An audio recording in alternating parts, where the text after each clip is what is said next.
Divine Wind by Jack Byron. Introduction. One of the most inexplicable decisions of World War II was Japan's to attack Pearl Harbour. It unleashed the might of a nation it could never hope to defeat. The USA's declaration of war was immediate. Nowhere was it more appreciated than in the corridors of the War Office in London. Prime Minister Winston Churchill welcomed, if that's the right word, America's immediate response. He had met with President Roosevelt, and despite his very persuasive and at times emotional beseeching, had been rebuffed. The Japanese succeeded where Churchill had failed. They persuaded America to enter the war. The shock was felt on both sides of the Atlantic. Ironically, not by Churchill and a very close coterie of men and women who controlled clandestine operations overseas. With no sign of President Roosevelt being able to persuade Congress to agree to America's participation in the war, the decision had been taken to give approval to Operation Divine Wind. It was to be the betrayal of Churchill's mother's country.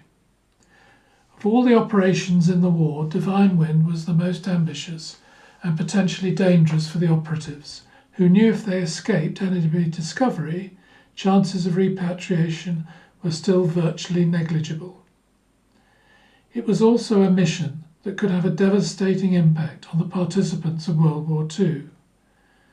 This is the story of those wittingly and unwittingly party to Divine Wind. Preface. The envelope was passed furtively around the table from one man to the next. The instigator impassively watched each recipient's reaction as they read the contents. His outward demeanour hid his inner anxiety. This was not only about the destiny of his country.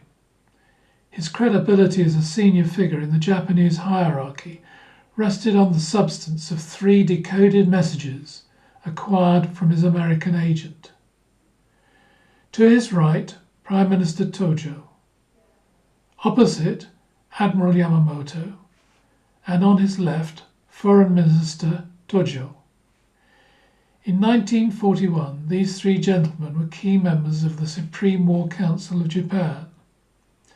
Their host for this urgently convened meeting was Prince Chichibu, brother of Emperor Hirohito. Out of deference, no one uttered a word, despite the enormous ramifications of the messages.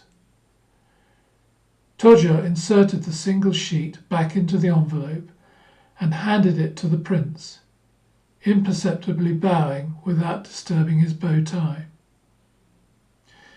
Gentlemen, I am uniquely positioned to vouch for the integrity of this information. You are aware this agent has, over a period of some years, provided a 2-way conduit by which we have given and received intelligence. We should be in no doubt as to its veracity. They solemnly nodded. There was no hint of doubt or contradiction. The adversaries of war had been marginalized by exclusion. Prince Konoe, the recently deposed Prime Minister, being the latest to politically fall on his sword. The road to all-out war against America and its European allies was cleared. Now, all that was needed was the legitimate excuse.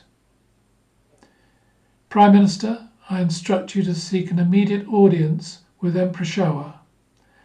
Admiral Yamamoto, you will accompany Tojo.